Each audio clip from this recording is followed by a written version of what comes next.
Hi, everyone. I'm so glad you're here. Thanks for coming today and spending your Sunday morning or evening or afternoon with me. We have a lot to share and talk about today. So I want to just kind of wait for folks to show up a little bit. I know sometimes people take a couple minutes to come and join us. I hope you're doing well. And if you're new to our community call, the way we usually do it is I'm going to tell you about what I've been seeing over the past month and how things have unfolded, and take what we might call the personal up to the universal so we can perceive from a very zoomed out, greater view what the heck is going on these days. It's getting more and more intense, and certainly we need some very good tools to help us as we go forward. It's not going to let up. And consciousness is fully wide open now. It's definitely uncomfortable, even for me, and I love consciousness. So then, of course, after that first hour of our talking about these things, I'd love to take your questions. Whatever shows up for you, I'd love to hear. How are you? What's up? What's new? What questions have been coming up for you? And then at the end of our call, we're going to build a pillar of light. And I haven't decided or heard quite yet from Source where it should be. So by the end, we'll know. We'll know. And we'll do that together as a special gift to the world. So thank you for participating in that. I really think that those pillars are special and important, and they help to bolster the real internet, which is quite real. Let me give you an example. So yesterday, my power went out. I happen to live in Ecuador, and every once in a while, especially on Saturdays, I don't know why, they'll work on our power lines. Sometimes the wind will blow and shake stuff up, and they have to fix it. It takes them a little while. So I had to meet a friend, and I had told her that I was going to message her that we were going to meet somewhere at a special occasion down the street. Some of the natives of the Amazon, they came in boats for 16 hours to come and be with us at a special wellness festival where we celebrated. And today is the second day where it's all being celebrated. Wellness, nourishment from the earth. And so I was going to message my friend, but I couldn't because my cell phone service was out and my electricity was out. So I said, this is my chance. This is my chance to use the real internet. This is not the real internet. This is a copy, a mirror. And it's a poor one because instead of our true selves being allowed to be connected with our whole body, we tend to experience the copy internet as sort of a way to mitigate between your true self and the world. So I often find that on social media, especially, most folks won't necessarily speak the way they normally would from their true self in person. They're behind a screen and they feel safe. So there's a lot of subconscious projection that will end up on platforms for the fake internet. But with the real internet, you're using your soul and you're using your body to connect to a field of consciousness, which is source. It moves through you and it moves through all of these other people. So I said, I'm going to use the real internet to tell my friend to meet me at the event. And so I did. And how do you do that? Well, you got to imagine your friend or the person you're connecting with or the place. The cool part is you can connect to more than just people using the real internet. You can connect to animals and plants and places and the earth and even beyond this planet. So I imagine my friend, I hold her in my heart field, and I spoke to her very clearly, meet me at the event. And she did. She came and met me at the event, and it worked. And, we've always had these sort of things happen to us. And you know how it goes. You'll pick up the phone to call your friend or your family member, and the phone doesn't even ring because they were going to pick up the phone to call you too. Those kinds of things. Or you might have a dream or might be thinking about your friend or loved one, and then the next day they write you, or you end up writing them and they say, "Oh my gosh, I was totally thinking about you." And this has been happening a lot. I've been getting phone calls and emails and messages from friends I haven't talked to in many, many years. And they've been on my mind. So the real internet is making itself more available. That's the good news. I wanted to start with good news. That's the really good news about consciousness right now. The real internet is available. It's wide open. You don't have to pay for it. It's free. It's yours. You make this internet just as, of course, you're part of it. And it was always there all along. You don't need to be especially psychic or intuitive even to tap into it. You just need to use your imagination. You need to feel it in your heart and go from there. So I encourage you to practice with this a little bit. Find little games and fun things you can do to practice using the real internet right now. It's going to actually be more important than you can ever imagine, because eventually we may have to go without electricity for a very long time. There's many possibilities that can happen.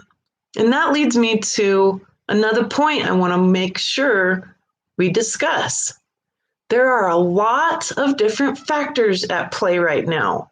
More unusual sort of wild card factors than ever. And so what does that mean?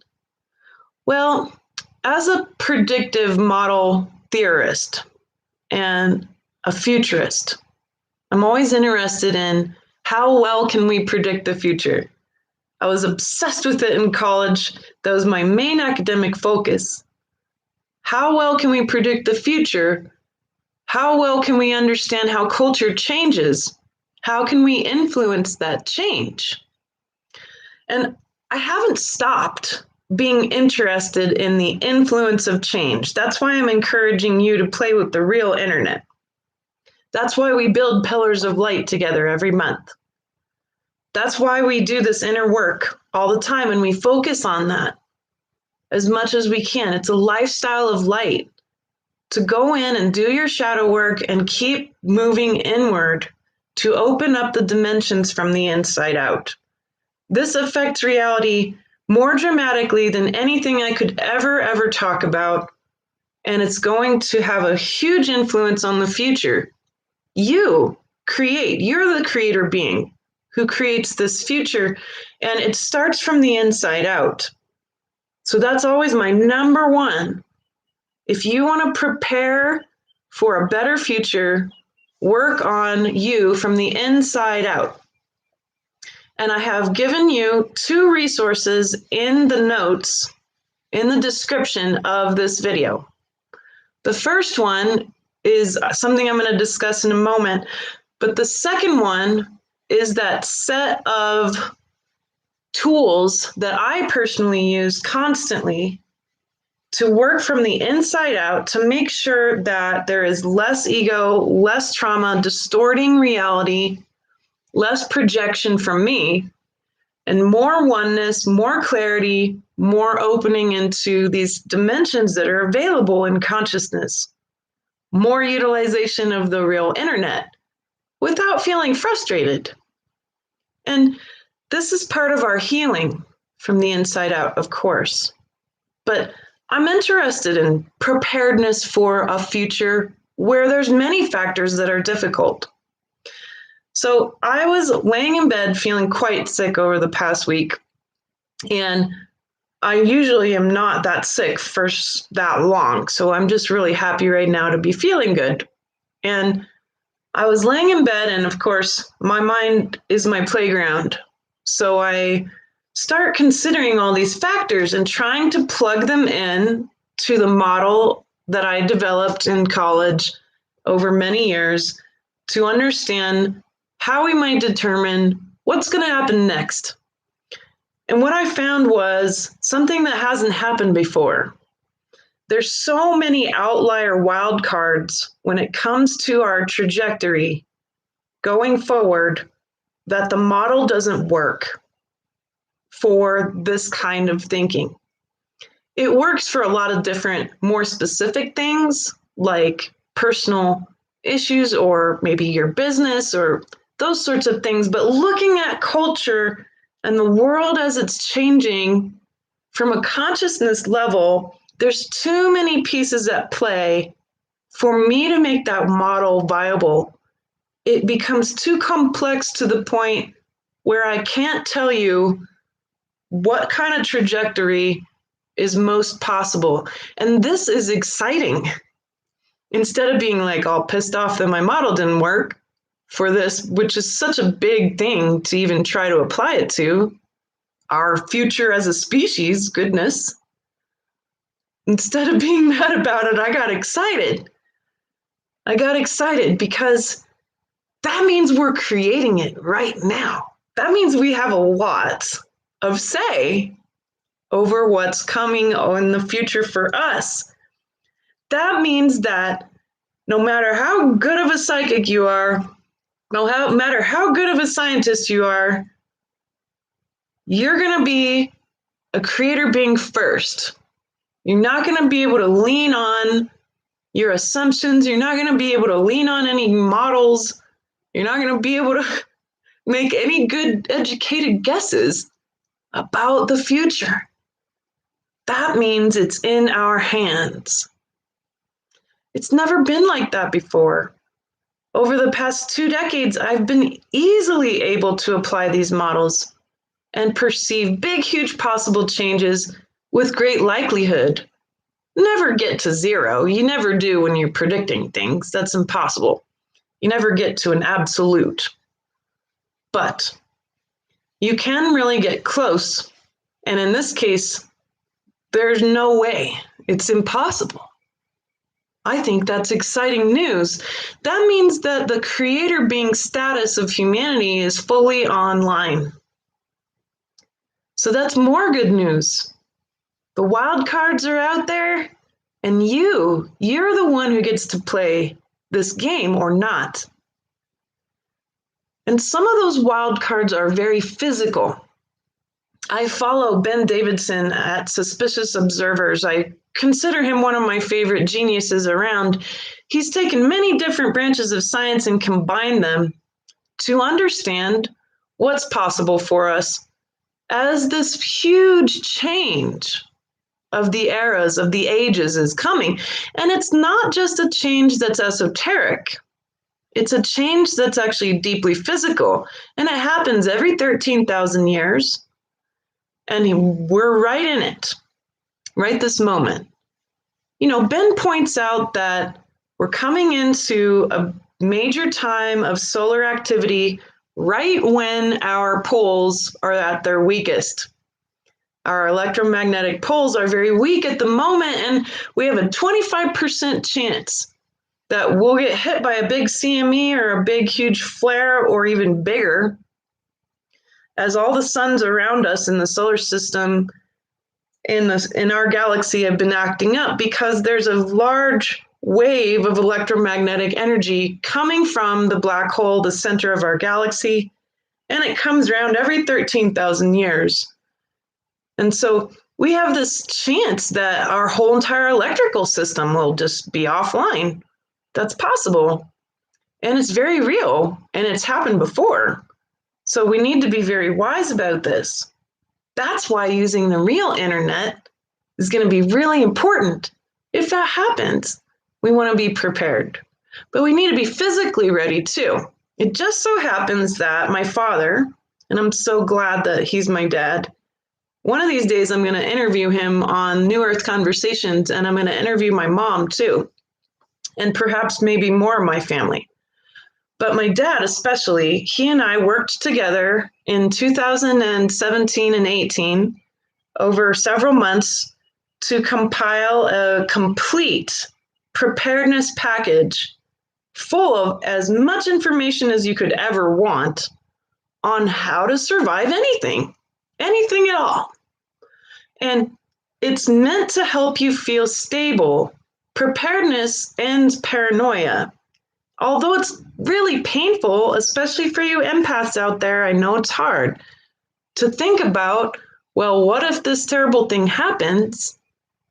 What am I going to do?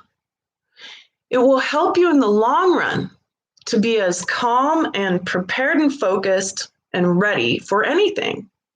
And then you won't have to feel afraid. So I want to mitigate any fear in consciousness, any fear in the physical, by giving you the tools that I use and go by to help you with that. Now, what makes my dad qualified for that? Well, he happened to be a nuclear, chemical, and biological warfare defense specialist in the US military for 25 years. He's also part of the security and safety of the Federal Railroad Administration. So he's got a lot of amazing tools, and we compiled it together, including some of the knowledge I have about all these things, and lots of really good forms and paperwork. Some of it is available in Spanish. In the description, I have that whole file for you. Share it freely. There's tons of stuff in there, a whole presentation, video, all kinds of stuff. It's really rich. Don't get overwhelmed. Just read through what's available and pick out what pops up to you. And look at the presentation, because that will help you feel like you know what step number 1 is. Get enough food and water for a week. Step number 2, keep building on that. So we give you everything you need. And then in the second one, it's emotional and spiritual preparedness, making sure you have the tools so that you don't get traumatized when crazy stuff happens.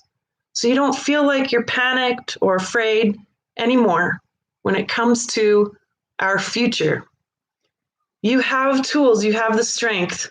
You are here for a reason. We all are here for a reason. You signed up for the end of an age, and we're in a dying world at the moment. The things that we were doing before can't work anymore. And that's why we're here. We're the ones who have the maps. And we're going to share those with the children and the teenagers and the gifted, amazing young people who will end up rebuilding this planet. Now, with that in mind, some things have been happening on this planet that are unprecedented, right? Flooding that's never been seen before. It's been quite amazing and terrifying. A lot of people have lost their lives. A lot of burning. Fire and water are full blast.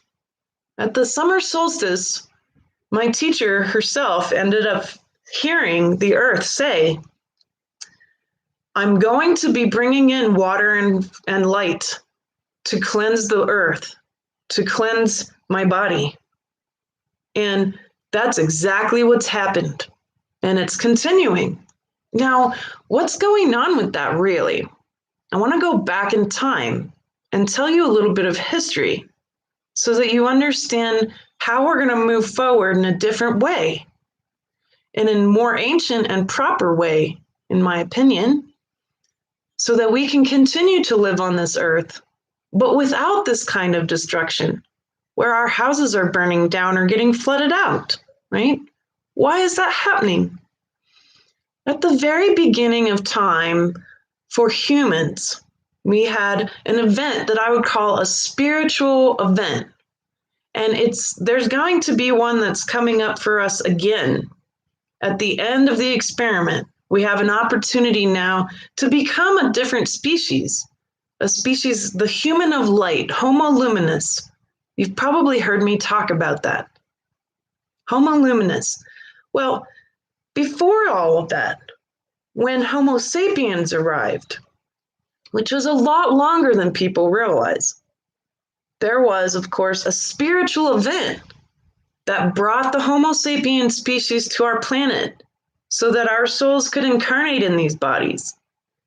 And that's when Homo erectus, our ancient and very wonderful ancestors who were extremely successful, were transformed by light and power, which are basically the same thing, by light into Homo sapiens. Now, it wasn't just two Homo sapiens that suddenly appeared. There was actually a lot of Homo sapiens along the Nilotic meridian. And they're discovering more and wondering, well, did Homo sapiens really only arrive in Central Africa, or did they appear elsewhere at the same time? Well, I tend to lean towards the latter. The Nilotic meridian is very important. It's full of gold, and at that time, it was the Sushumna, or the chakra system of the earth. Now, the chakra system of the earth changes places at the end of every age. It's changing places now, and it's actually here in the Andes and has been moving here for some time, and it's almost here, fully online. Other people have written about this. But the Sushumna, the chakra system, used to be in the Himalayas. It's actually a fact that a lot of Tibetan Buddhist monks moved to the Rocky Mountains and the Andes Mountains because they knew it was going to change. And that's important. So this shift is occurring, and we're right in the middle of it. I happen to be in the high heart, which is about right here, of this system in Vilcabamba, Ecuador. And so this high heart is really key. This is where universal compassion lies. And that's why I'm here, is in order to really take advantage of that and give it to you too. Give you a taste of that really great universal compassion that humans are capable of, right?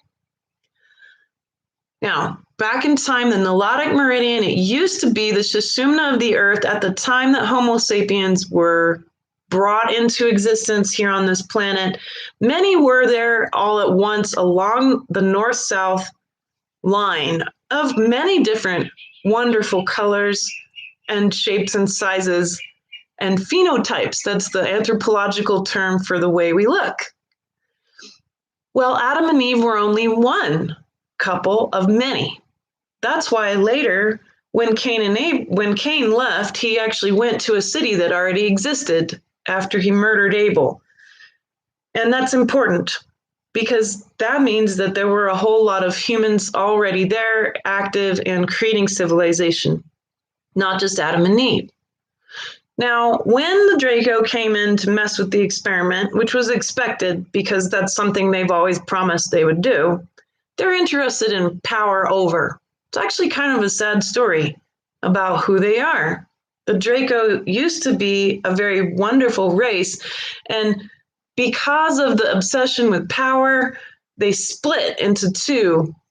The Draco, who are very 3D, not very bright, tend to use everybody else's tech and mash it all together and use it as their own. They steal technology, they use people. They just really tend to do power over dynamic things. That's what the whole galactic war was about for a billion years or more. Well, the other half became the dragons, and the dragons ascended, and they're not even in the 3D dimension at all. So they turned into two nearly totally different species, right? So many of you who have had interactions with dragons, I certainly have. It's very pleasant. They're full of wisdom. They are all about empowerment instead of power over.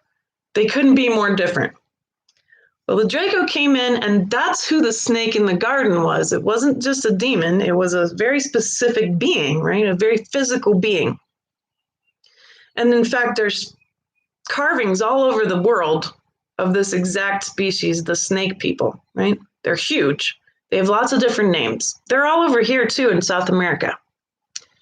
Well, when this being came in, it said to Adam and Eve, What about that tree of knowledge that you were, of course, told not to eat from? Haven't you wondered why? Well, what Adam and Eve at that time didn't understand, because they weren't given the memory of it, is that that tree was not a tree. It was a whole history. That tree of knowledge was the galactic history. That galactic history is full of agony and pain. It's extremely dark. It is not a fun, pleasant history. Those of you who are remembering much more of your past lives beyond this planet would agree. Well, when she consumed part of that history, what it was an addition to the DNA, an addition to human DNA, which was shame. That's why in the ancient text it says, and then they were ashamed.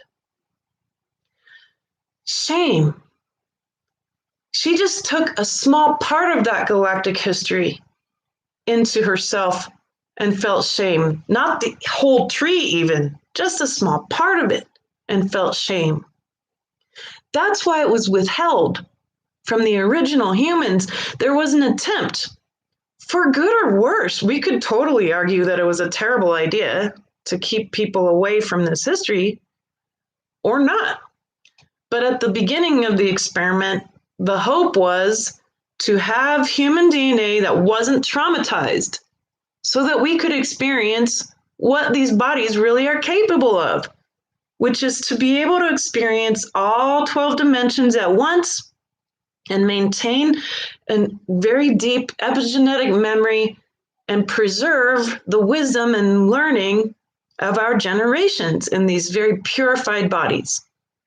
Everyone else who created the experience, they remembered all of that galactic history, and it was so painful that they didn't want it to be part of this one. And it became part of it anyway. That shame was passed down. Now, something really interesting happened with the Cain and Abel story. And I'm telling you this from a galactic anthropologist's perspective, but also someone who has a galactic history and can see this story from a different perspective other than being just human. Remember the story about how Abel was giving a sacrifice and Cain too, and his sacrifice, Cain's sacrifice, was not accepted by God, right? And Abel's was. Why? Well, here's what was going on. And this will answer the question of why is everybody's houses burning down or getting flooded out? When people would build anything, the very first thing they would do is that the female of the couple or the group or the town or whatever tribe, the feminine, the women with these more formless bodies, formless for a reason. It really takes a lot of formlessness to bring new souls in and literally 3D print new humans. Well, they would use their formless bodies, they would sit upon the planet, and they were one with Earth. We haven't been one with Earth for a very long time. We're being asked to do it again, and here's how. The feminine would open up into their dream state, open their heart, and ask, Dear Earth, Mother Earth, show me when, where, and how to build this home that we need. And she would dream, mystically dream, the when, where, and how to build those buildings. I would like to argue that those buildings still exist because the Earth knew exactly where, of course, those buildings should be so that they wouldn't be burned or flooded or destroyed by natural disaster. If you look at some of the areas in South Africa and Central Africa, we have extremely ancient buildings that may very well be almost 1 million years old, and they still exist. That's how truly the Earth wants us to live. She does want us to be here, folks. And you know that I've always railed against the human hate programs. There is no energy like that from Earth. She does not hate us. Even if the floods and the burning are happening, it is not out of hate that is occurring. It's because we haven't been listening to Source and the Earth for a very long time.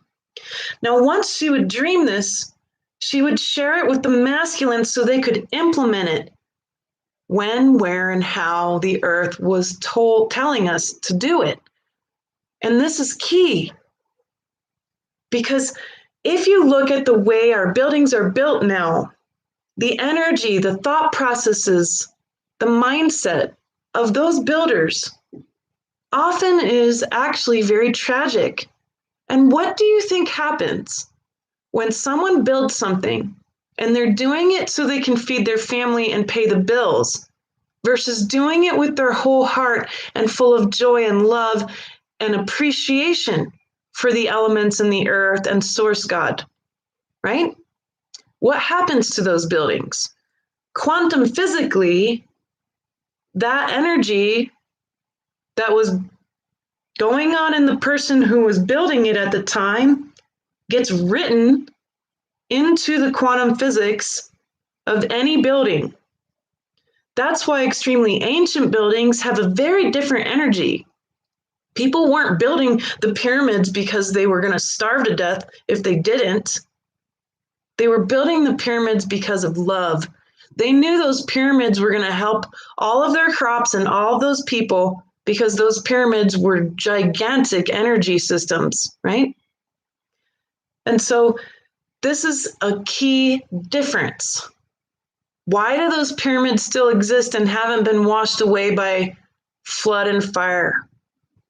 Because they were built in the same manner, right? When, where, and how. People were listening to the planet.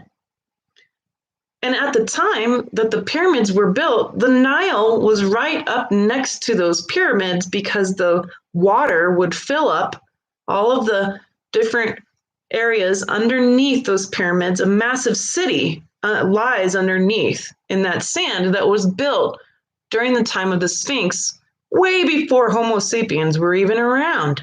They were built by the Orion people who were given shelter here and built Lemuria, and the Dogon came and built, of course, the massive cities that the pyramids and the Egyptian ancient temples are built on top of. So this is really interesting because all that still exists. It didn't get wiped away, even though it got covered in sand to a certain extent. And that's really important.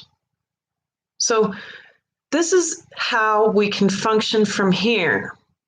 I want you to think about, and this is your homework, anything that you create from here, I want you to open up your heart and your body, whether you're a man or a woman, it doesn't matter. Open up your heart and your body to the source of all things, which is the most still and precious light. And we call it God.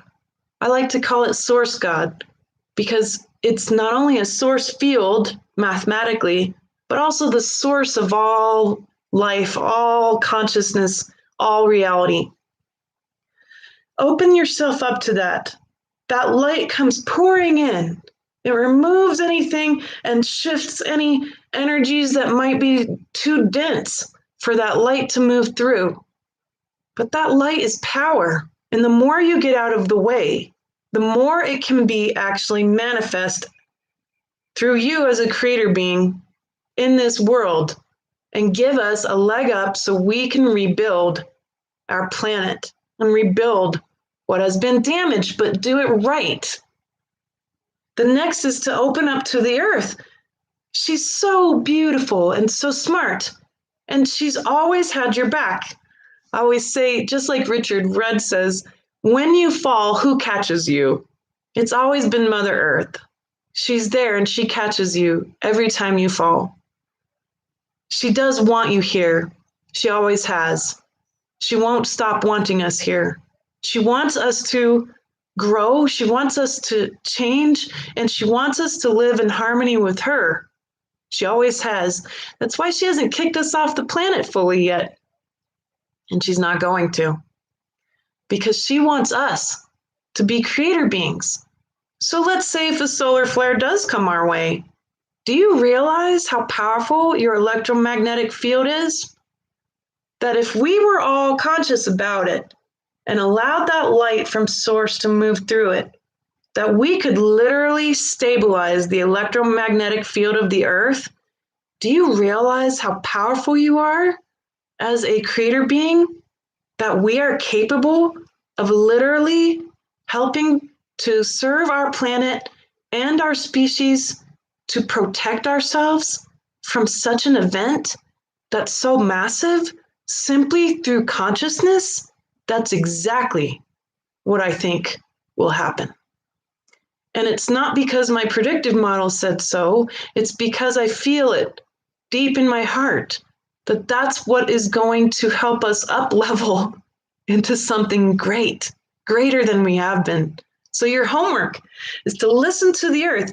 Ask, Earth, help me to be a better child of the planet. Show me through dreams, show me through my feelings, show me what I need to know. How can I help you today? It might be that you're going to be really kind to the folks around you who are panicking and freaked out about what's going on and all the changes in the world. It might be that you end up going to plant some trees that day, or that you sit in meditation and help heal the earth of these long, very sad histories that have been playing out upon her body.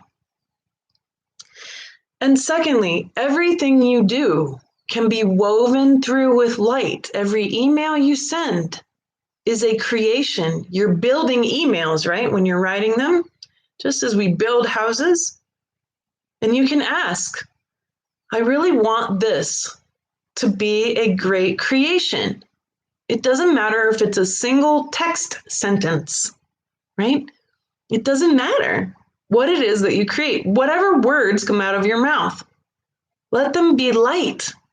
Let them be not from you, undistorted from your trauma and your ego. Let them come from your soul, and practice with that.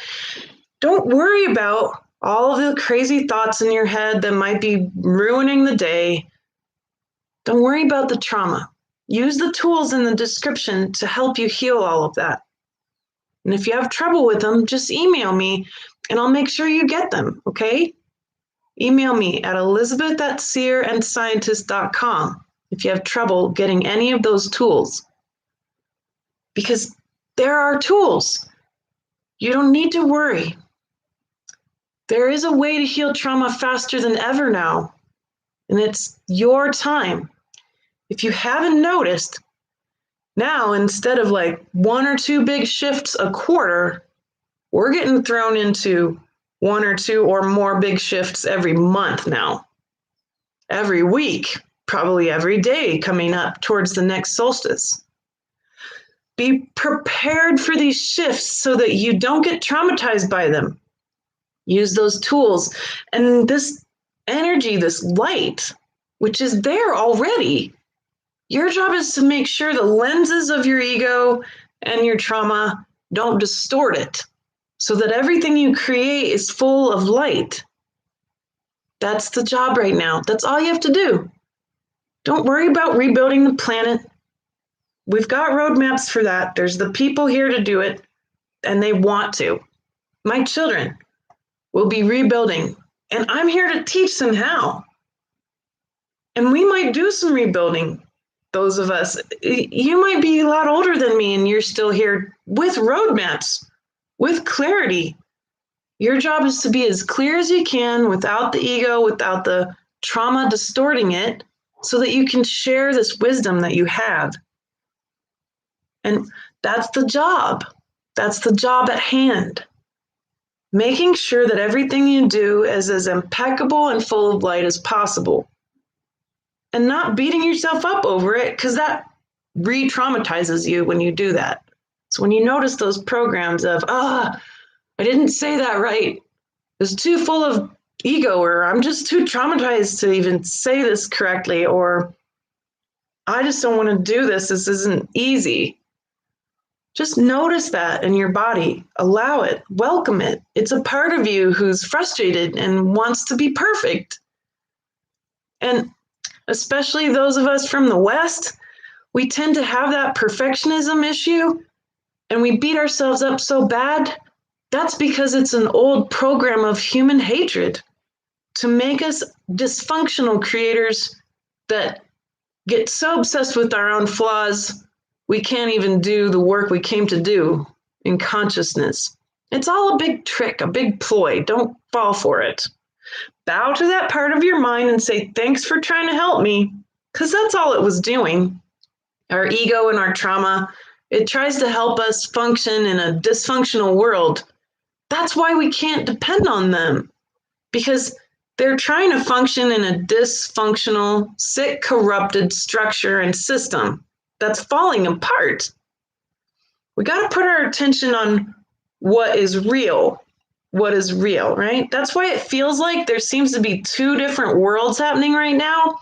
So many seers and folks have been seeing that.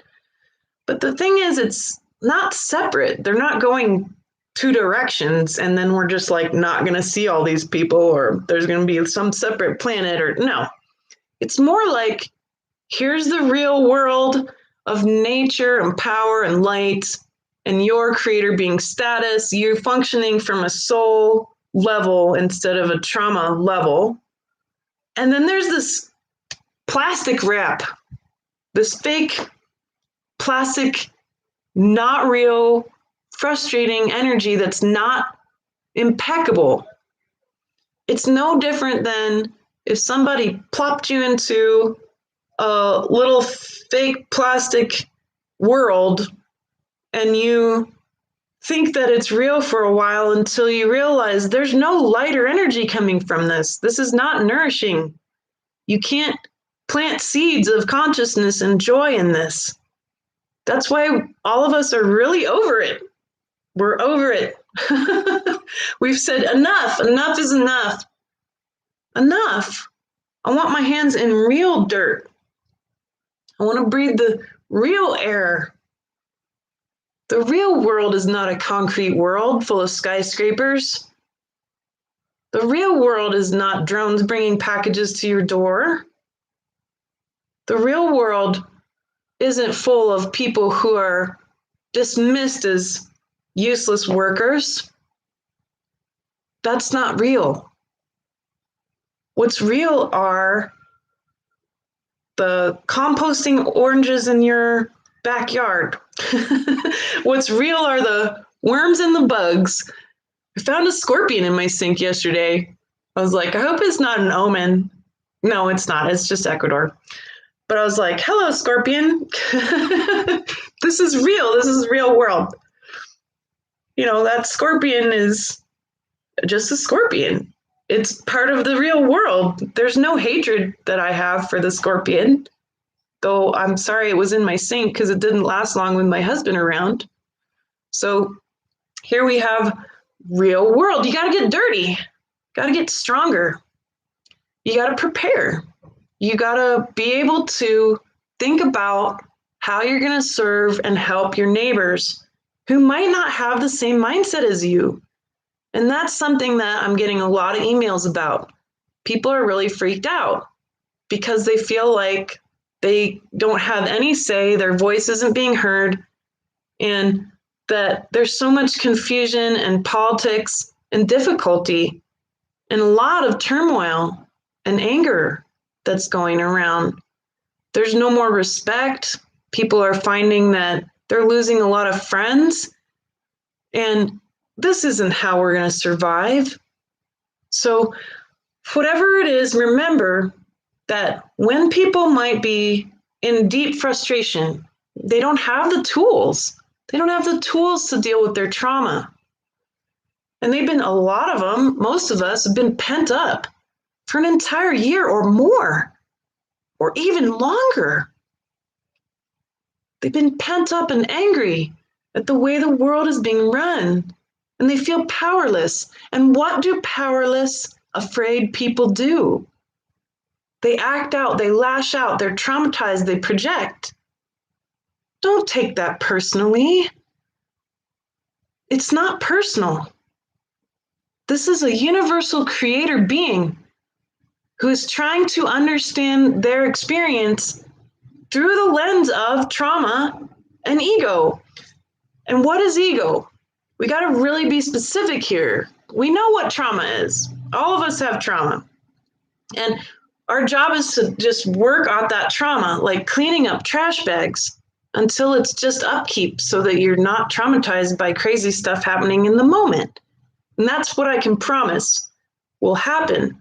If you use these tools, you'll finally get to the point where it's upkeep and you're not being re-traumatized all the time.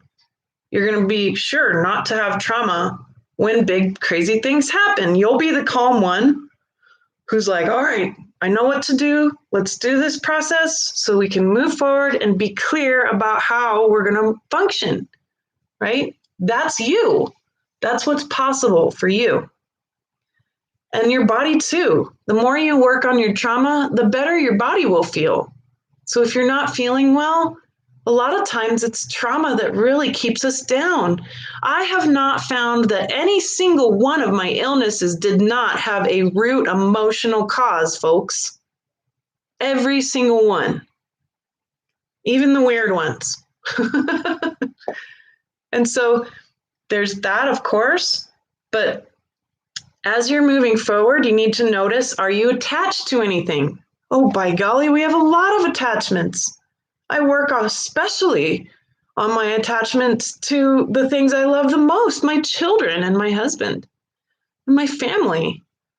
And I constantly work at those attachments. I never stop because I know on the other side of all of that is joy, is the freedom so that these beautiful beings can live without me clinging on to their existence. And that's really important. It's like running unconditional love through a little straw versus letting it be wide open and pouring through your heart into reality. That's the difference. When you're attached to something, you're just running a little trickle of love through that straw versus a beautiful river of love when you're not attached to it. Okay? Secondly, expectations, y'all. We have so many. There's so many expectations. And they're tricky because you might not think you're expecting things. But then what you're doing often is you're putting it into a box. So you might go to a family event and expect that all your siblings might be fighting, right? But what if you went out there without any expectations? You'd be free. And the possibility of all of your siblings getting along for the event or whatever is more likely. Because when you don't put your expectations and all of your hopes and dreams and ideas into a little box and you let them be free, then Source can actually do something with it. Source can't really do much in a box. Source doesn't live in a box. When you let go of your expectations, then Source can actually do things with it. It's the final act of manifestation. You have to let it go. Much of the training people get about abundance is just dead wrong, or it's just partial. The last step is to let it go. Not to focus all your energy on what you're expecting. Let it go. Let Source do with it magical, wonderful, miraculous things. And that is true every single time. I've removed myself from that box and taken all my expectations and given them away to Source. Magic happens. Miracles occur. They're measurable, and I encourage you to play with this and watch for yourself. If you need a new job and you've got expectations about that, maybe you just expect to be denied all the time, or you expect to just have to struggle to get a really good job. Notice what you're dreaming for. Dream something big and beautiful. Feel it with your heart. and then let it go. Let Source have it so that Source can find you the very best job that will really utilize your talents in this world. And much more. Relationships, anything you've ever wanted. It was only when I let go of the possibility of having a good relationship that I actually met my husband. Truly, 100%. It was when I let it go entirely that I met my husband. I have a ton of examples of this kind of stuff. All right. And the third thing, you've got judgment. What is judgment? Judgment is the opposite of discernment. Discernment's pure. Discernment comes from Source, from the soul inside of you that emanates that Source light. Discernment is truth. But trauma and ego distort our discernment and turn it into judgment. When you make assumptions or judgment calls about someone, something, or a situation or a place or whatever, it's distorted. When you go in without expectation or attachment, you're willing to be as neutral as you can be. You're willing to see, feel, and know what's happening around you without any of the distortion of your ego saying how to survive in a sick, crazy system, but instead listening to your soul, which wants you to survive in light, in life, in power, in love. Then you're going to know the truth and it won't be so distorted. I'll give you an example. Let's say someone new comes into your life. Maybe you have a friend and their relative has come by, and their relative is not at all what you imagine they'd be like, an expectation perhaps, right? And maybe that relative has like a different attitude than you ever thought they might towards your friend. And you might read into how that they are interacting. And you might say, well, they have issues. And you could sit there and name off all these things, even though you only maybe spent a little bit of time with them. And you're watching the way they're treating your friend. Now you have some names that you could label this person. You can open up in your mind and think, oh, they're not as evolved as my friend here, or they're a little crazy, or they're not respectful, or whatever, right? That's a judgment. Someone who's in discernment is going to see this interaction and say, what do the two souls here want to create? So you got to think like a soul and less like a judgmental human. These two souls create something together. Not you. You're witnessing it. What are they really creating? Well, there's a dynamic and they're learning about it. That's the truth. When you say, well, this person's this way and this way and this way, you're talking about their trauma. You're talking about their ego, not their soul. Their soul isn't like that. Who are you to judge their trauma and ego? You're not. That's your ego and trauma judging somebody else's ego and trauma. And that's what gets us into trouble. Speak and think and act like a soul. Speak soul to people. This is discernment. You will find that you can perceive someone's trauma and their ego quite easily, but that is not them. Just like you are not your body. You might judge a book by its cover, and you're missing the whole entire awesome point. They might look like a homeless, crazy person. They might be acting like it, right? But that's a judgment. If you discern the truth, they are a soul learning about homelessness and madness.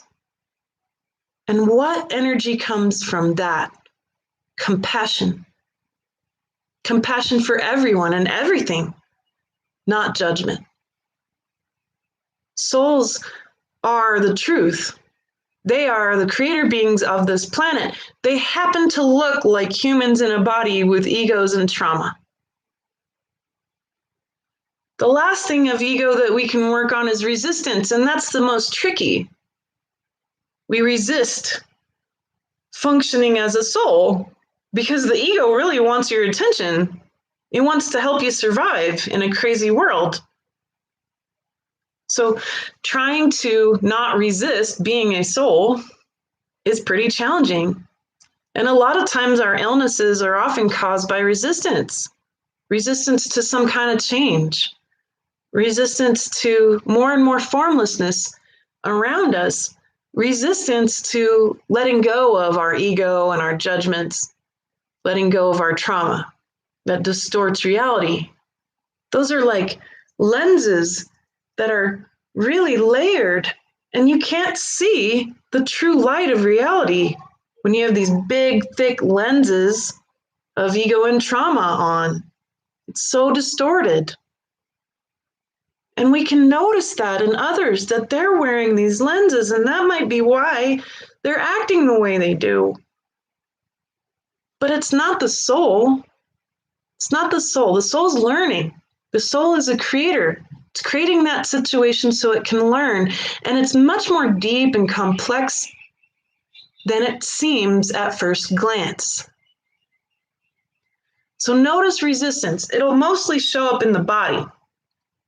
You'll feel tension and tightness, and a lot of times the throat will shut down when you're in resistance, or you get a headache, or you just feel like overwhelmed. Overwhelm is a sign of resistance. And geez, I've been seriously overwhelmed. I'm sure you have too. It's like a whole other world now, ever since solstice. And we're getting a little bit more of a clue of what we're really involved in now, that we're opening our eyes and seeing the light that's really available. And it's intense. This light is relentless. It will open up every nook and cranny of your subconscious. No wonder we're all overwhelmed. That seems like a normal reaction to what's happening. So we got to be more fair to ourselves, right? We got to be more gentle. And there's nothing to hate about the ego. We just need to understand what it's there for and why it exists. And keep setting it aside and taking those lenses off and speaking to it. I like to talk to my ego, and I literally will say, all right, ego, here's a margarita and a lawn chair. Literally, people think I'm joking. I'm not. I imagine this lawn chair and a margarita, and I say, you sit there with your drink and you hang out and you do your thing. And, you know, if you have commentary, keep it to yourself. I'll process you later, right? Because my job and all of our job is to be as much of a soul as possible and less of that. And slowly but surely, the ego has less and less to say, especially if you keep pulling your linchpins of trauma out and finally being finished with that distortion. Life does not have to be a constant creation of trauma. In fact, I hope that as we move forward, we will find that that ends as an era, and we end up in an era of empowerment instead. And that's, of course, what we're all working towards diligently from the inside out. So use the tools in the description that I've given you. And if you have any trouble, make sure you let me know. I want you to be able to have these. They're free, and please share them as you wish to anyone. Share them as you wish. They're available for all of us. So I hope that we'll be able to keep doing this work. We're going into more and more and more formlessness, and it's so bright and it's so intense. It wants to help you dissolve stuff. Use it. Don't be afraid of it. Don't be alarmed by this light. This is exactly what you came for. It's here to nourish you. Yes, it's going to wipe away everything you thought you knew about yourself so that you can be a creator. That's right. It will. It will. It's there for you. That's what power is. And now you can heal faster than ever. Faster than ever. And you have access to your subconscious now. It's wide open. But you got to move whatever trash bags are in front of you to access it. It's never too late, ever, to get this done. So keep working at it. That's why you're here. And the earth loves you. She wants you here. And Source loves you. Through me, through everyone, through all of existence, you are loved. And that will burn away any self-hatred. It'll burn away all of the structure that keeps you from experiencing that love finally. And it does, it burns it away. It's very structured, all of this self-hate that we have, these self-hate programs that got placed into our experience in order to keep us damped down and not to be as powerful as we really are. This is our opportunity. And we're given a leg up that no one ever saw coming. I know that some people are saying, oh, the fourth dimension is available. We're way beyond that now. The last three dimensions are wide open. The 10th, 11th, and 12th, the most formless, brightest, lightest dimensions available, are wide open. What used to take deep mystical training to attain is now widely available for all humankind. It's the best news I could give you all year long. Let that light, it's so pure, it's so still, it's so powerful. Let it dissolve anything that you need it to. Set it in the light. Let it be dissolved. Don't be afraid of who you actually are. You are a being of light, an immortal soul. That's who you are. And that's who you came to be. So let's take some questions. What's going on in your life? What do you want to know about right now? Anything goes. And it's very interesting and fun. So I'm kind of backing up here in the comments. Thank you so much for sharing where you're at right now. Good. So just kind of looking through comments here on YouTube.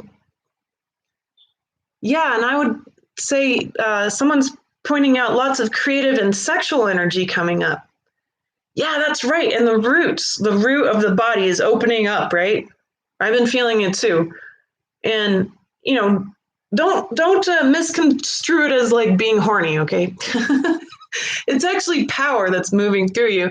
And it definitely feels like sexuality for sure. But let it move up and out and you'll notice, wow, it does make my whole body feel more alive. And if it makes you feeling sexual, then great. Sexuality is a wonderful way to express light. So use it for that too. And use it to create, put it into your heart energy as you type emails, as you create whatever you're doing, whatever job you're doing, flipping burgers, make it the best flip you've ever done, right? It doesn't matter what you're doing. You could be doing the most menial of tasks, and it can be full of that power up through the earth and through your whole body. Good. So Jim is asking, can you talk about developing telepathic abilities? Well, Jim, in my opinion, right now, you know, maybe if we were talking about this last year, I'd give you like certain practices to do and things, but all that's changed. Right now, all you have to do is practice. So exactly how I said at the beginning, I reached out to my friend through my heart.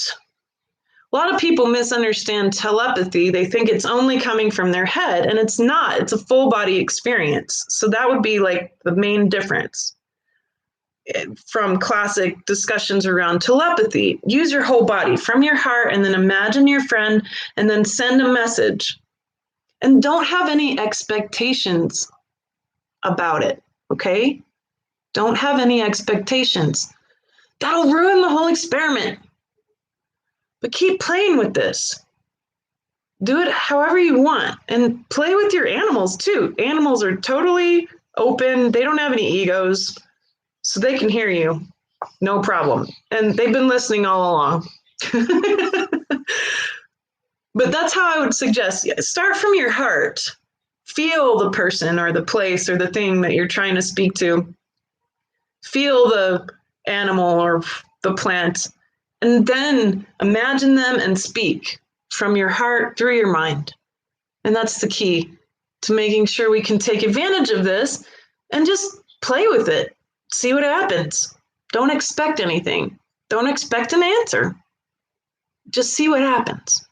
And then you'll start to find that it just kind of comes naturally, that you always sort of knew how to do it. That's because we're remembering more. Oh, this is the funnest part about where we're at. Now all that galactic memory, it's not being held back from us. And it hasn't been for a long time. But we access it best through healing trauma. And then you'll remember more and you'll have dreams about your past lives.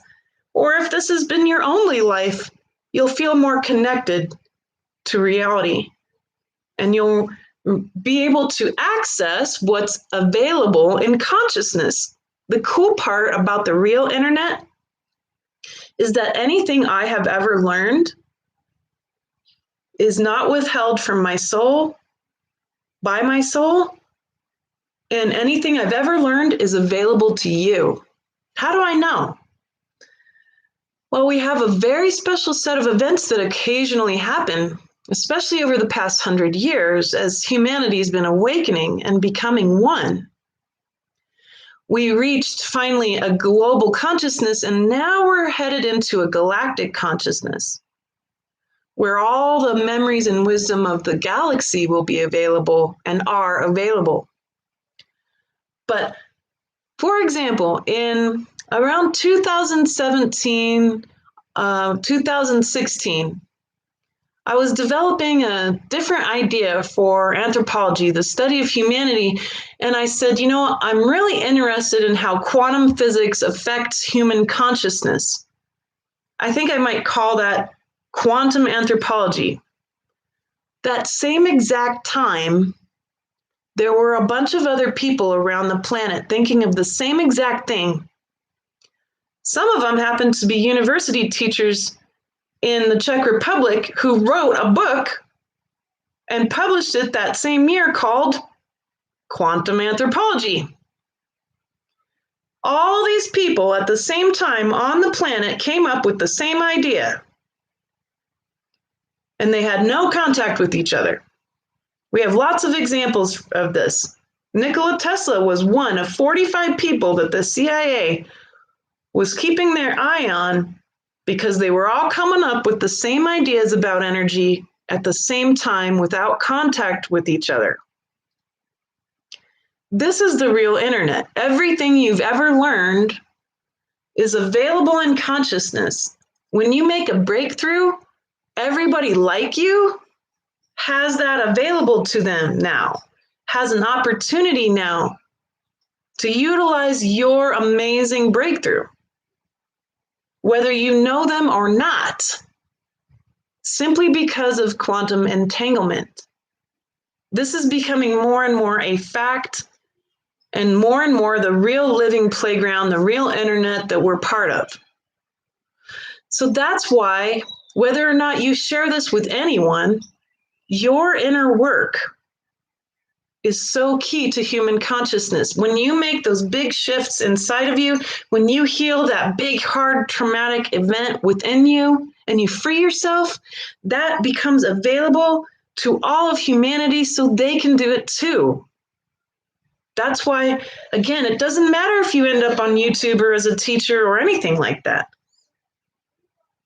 It doesn't matter. You could continue to be working some part-time jobs and raising your kids and doing the 3D thing, as long as you're working inside of yourself, healing your ego and your trauma so you can be more of a soul and less of a slave, then you are literally helping to serve humanity in our continued evolution to be creator beings.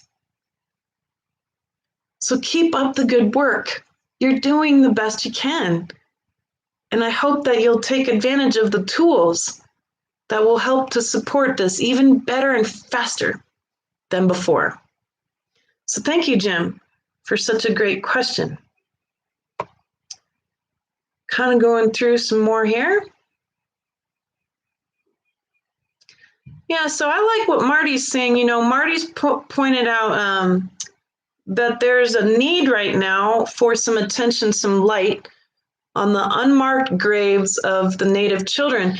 And it's actually been going on all over the place, all over the world, Marty. I would point out that the unmarked graves, especially of children all over the world, are being noticed more and more in Ireland and other places too. And these are the legacy of very great trauma. I agree. I think we should build our pillar of light on the unmarked graves of the Canadian Native children. I don't remember exactly where it is, but we don't really, that's not important so much as the energy. And it's going to help heal the planet. So we want to help heal human consciousness, but also the earth herself in our pillar of light. We're going to help lift any trauma and help bring the spirits of those children home. And we're going to help put a generous, beautiful energy of mercy out in the world for all the families and relatives who were ever affected by that trauma so it can be healed. And that will help bring more light into the world for even deeper healing. So I agree, that's where we'll build our pillar. Thank you for that, Marty. I appreciate it.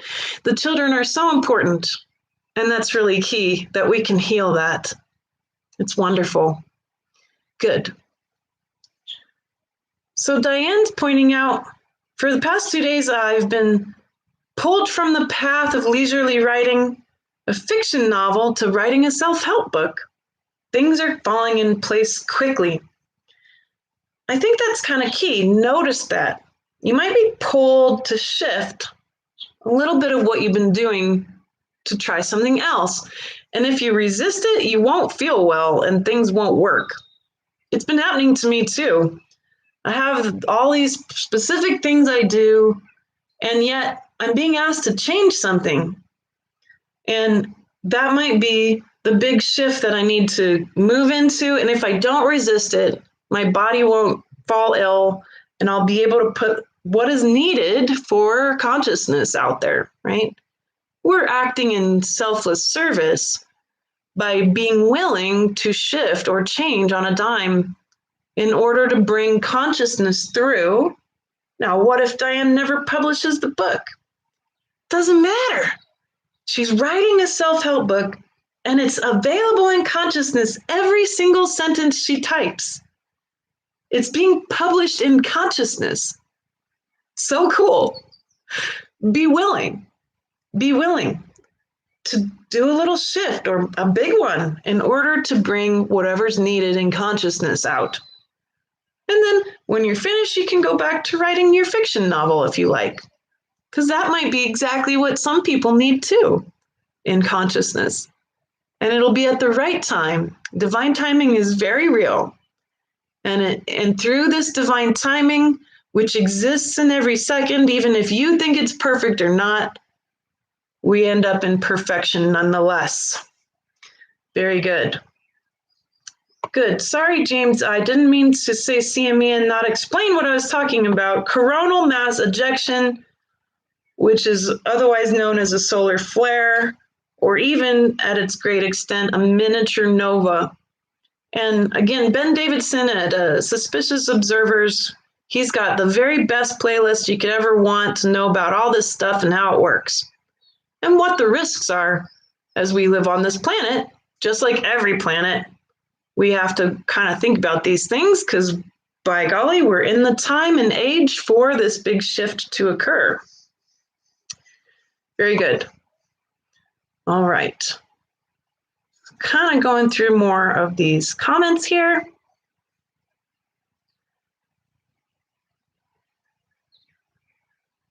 Good. All right. Some really neat things.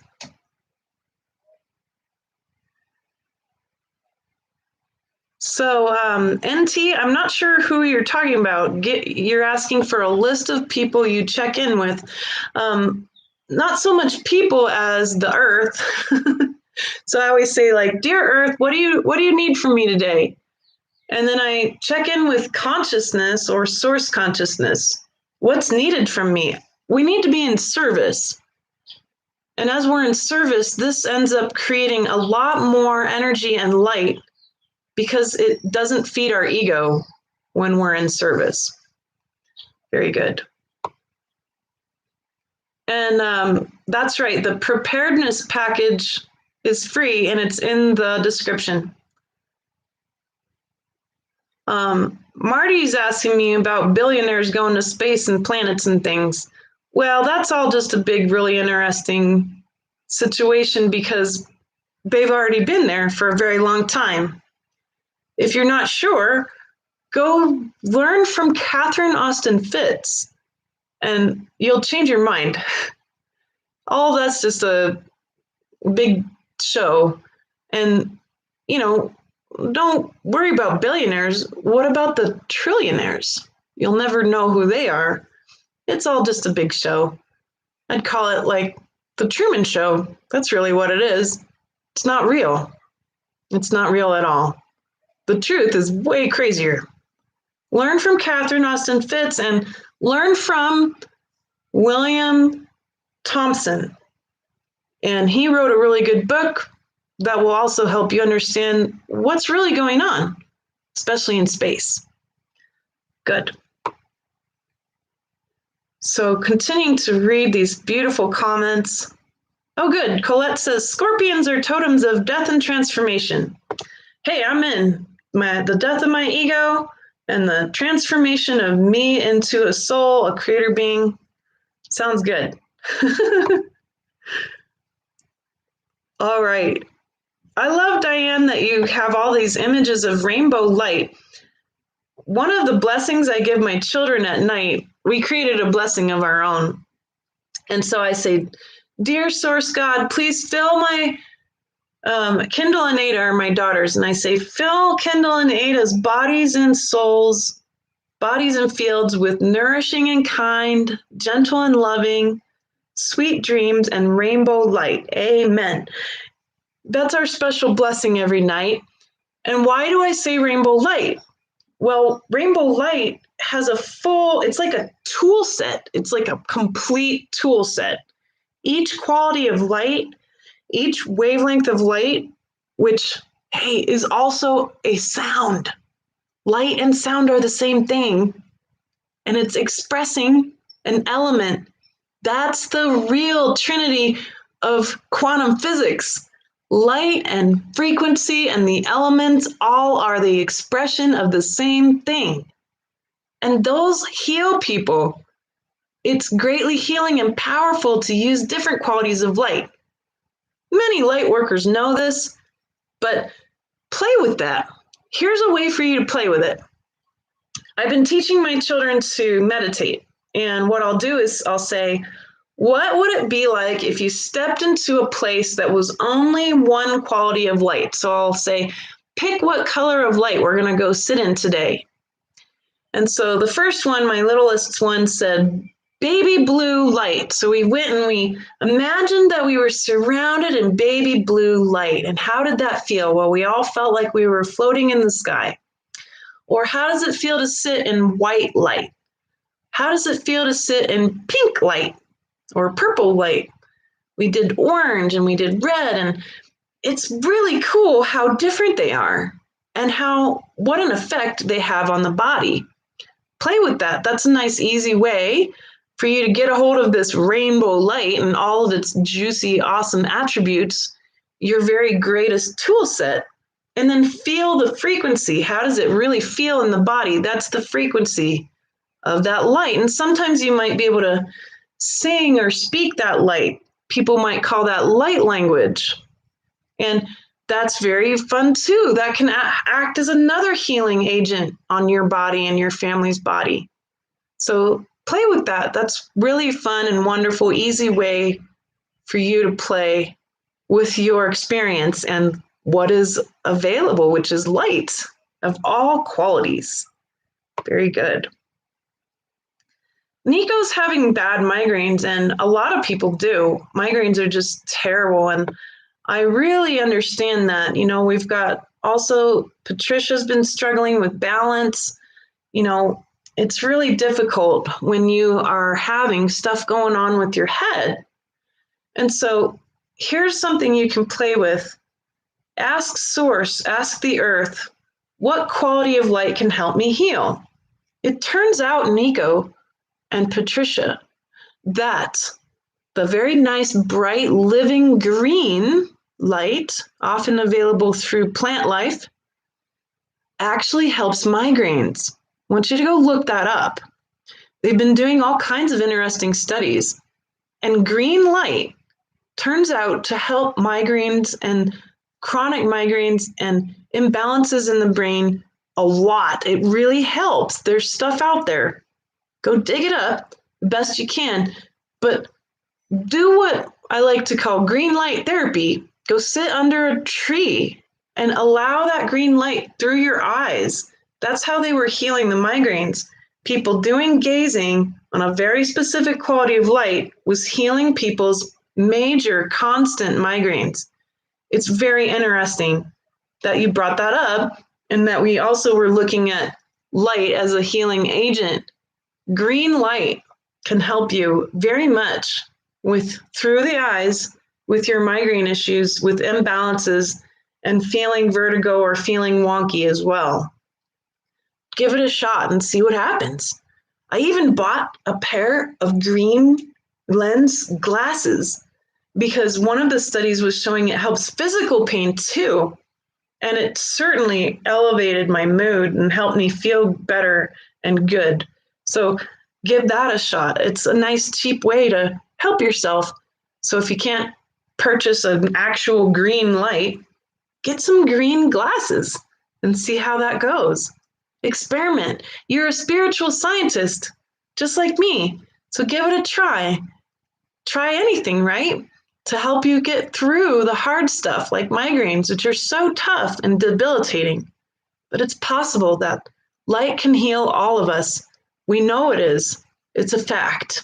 And that's something we can lean on. Very, very good. So Claudio wants to know, what's the time frame for the change of poles? Will that create floods around the coastal areas? I'm not totally sure, but as far as I can tell, the changing of poles is in the middle of it.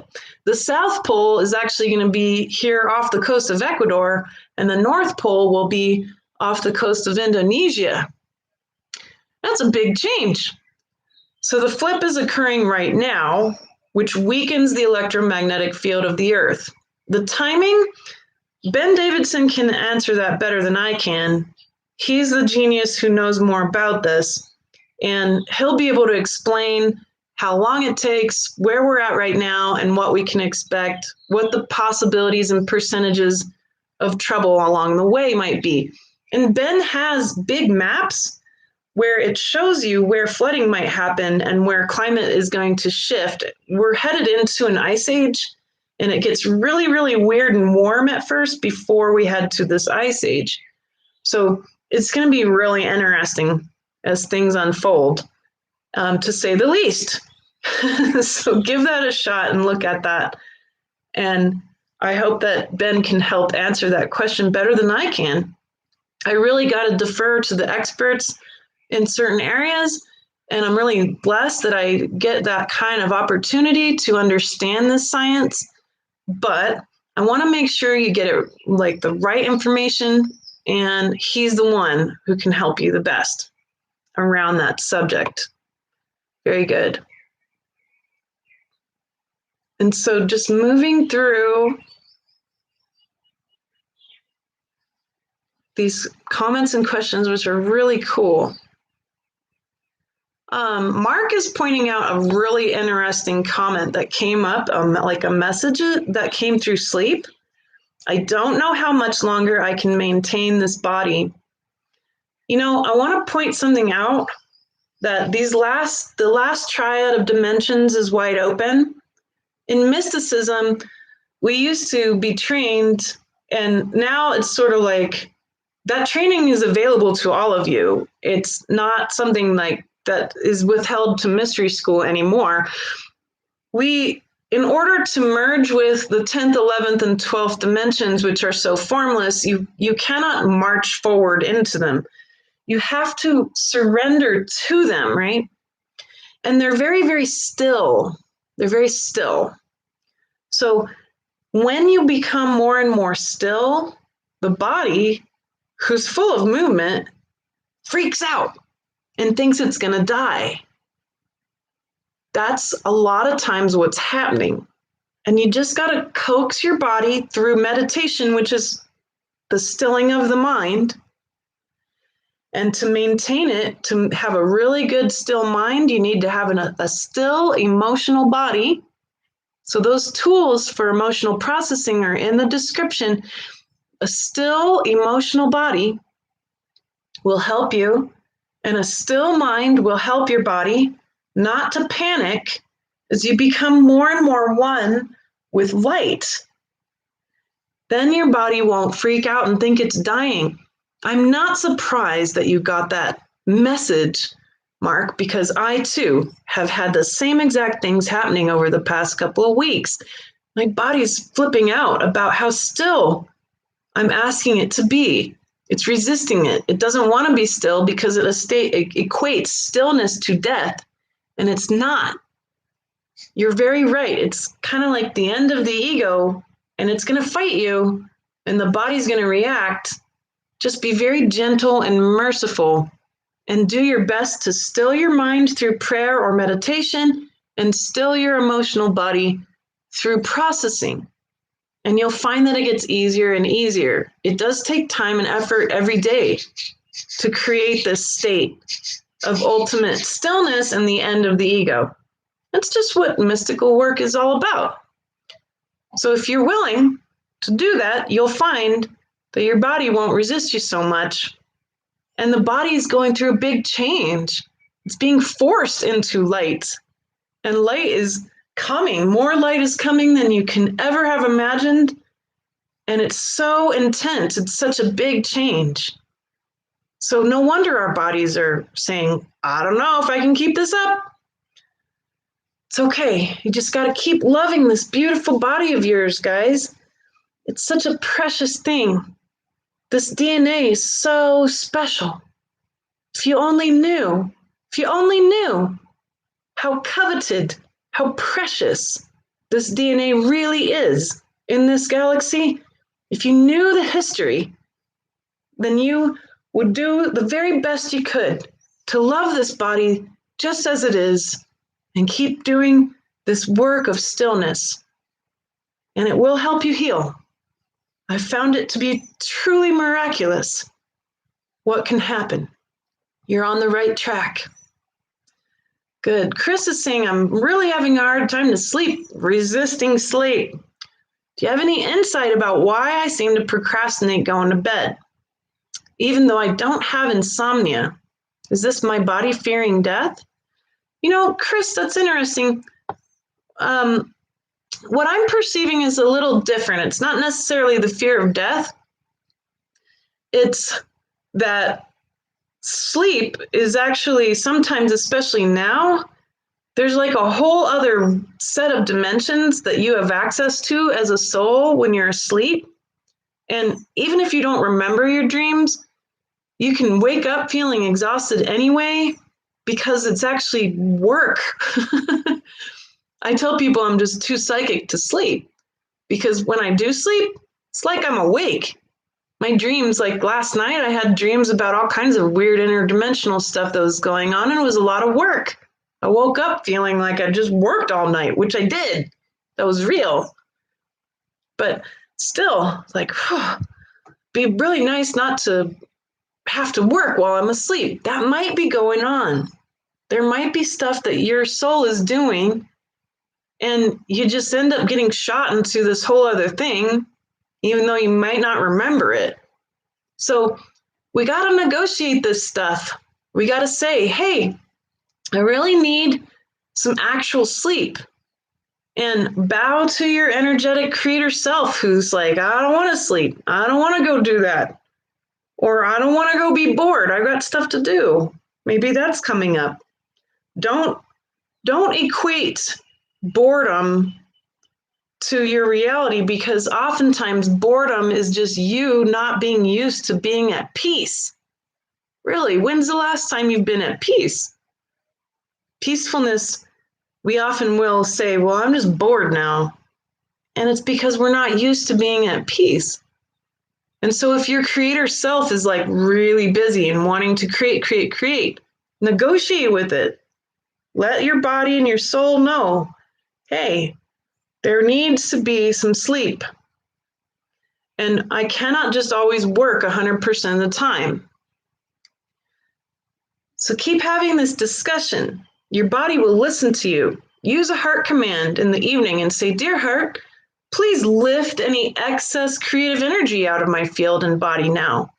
And take a deep breath and ask your heart, dear heart, please fill my whole body and field with peace and rest now.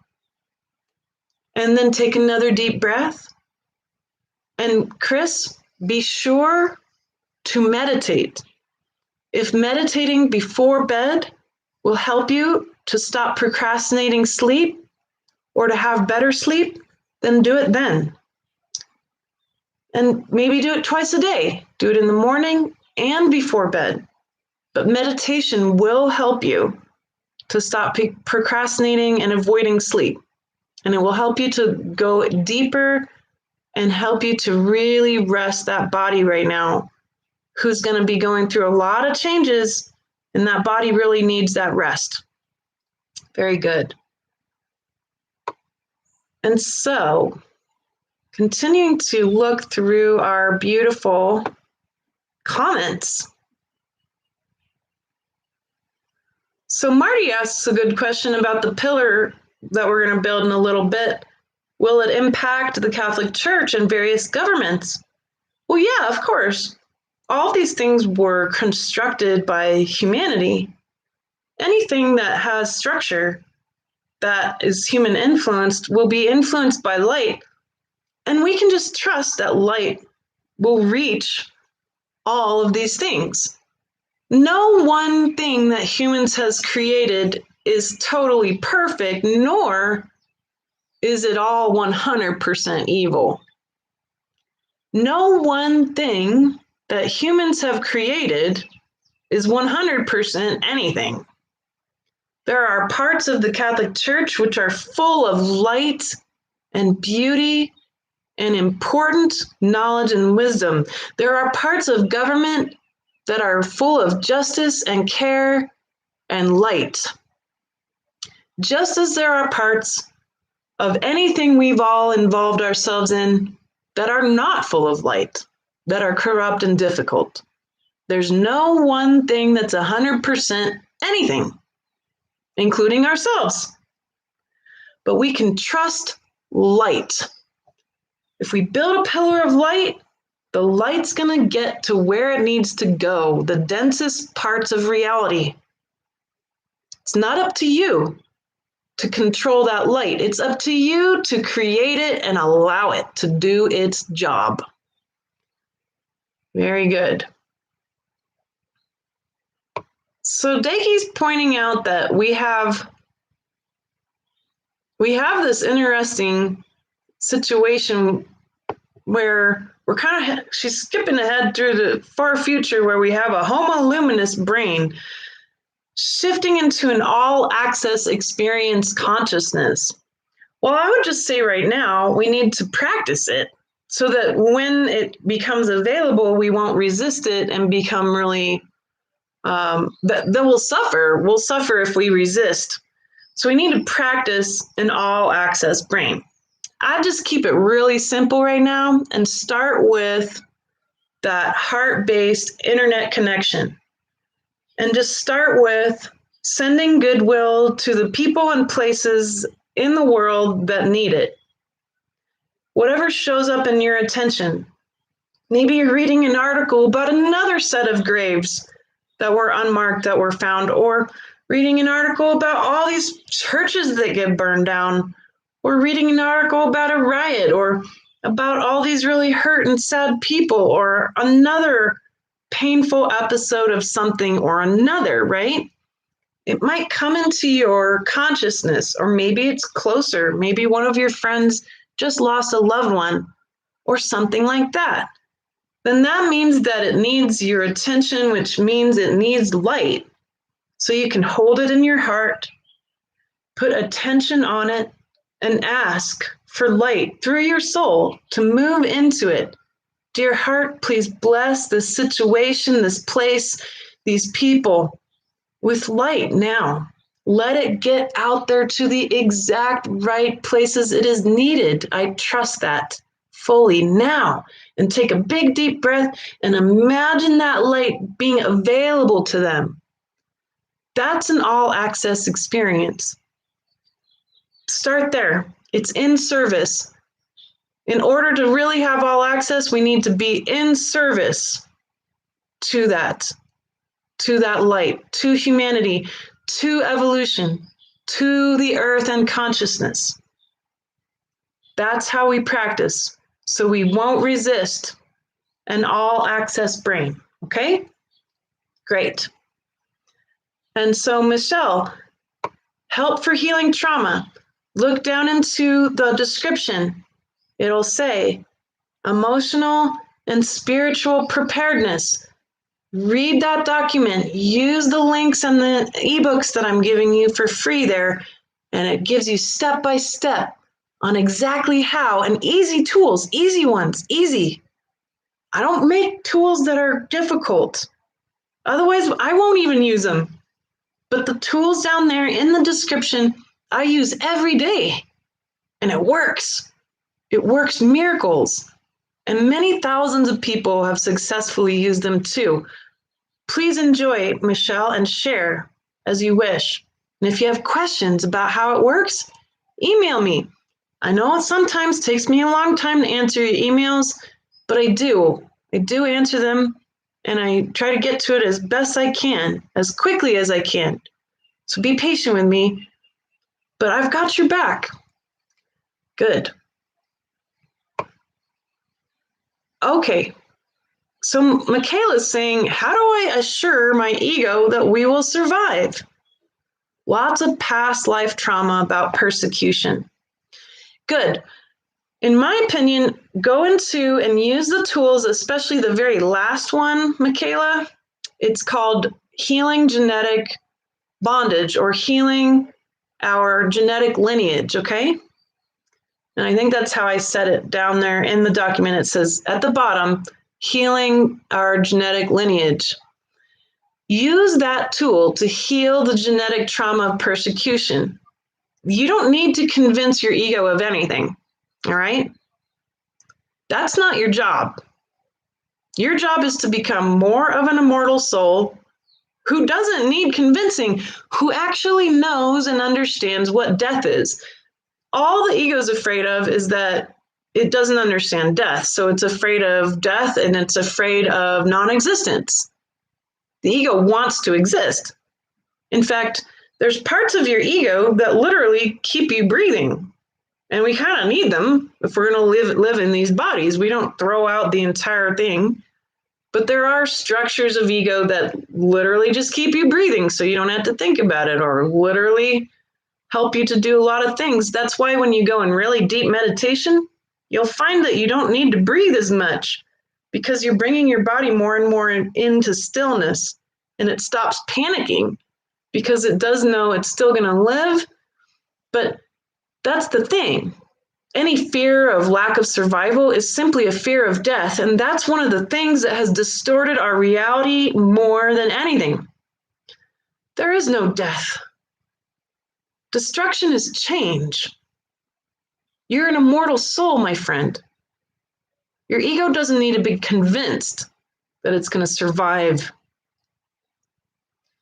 Your ego needs to go away so that you can be who you are and understand that death is simply a miraculous change.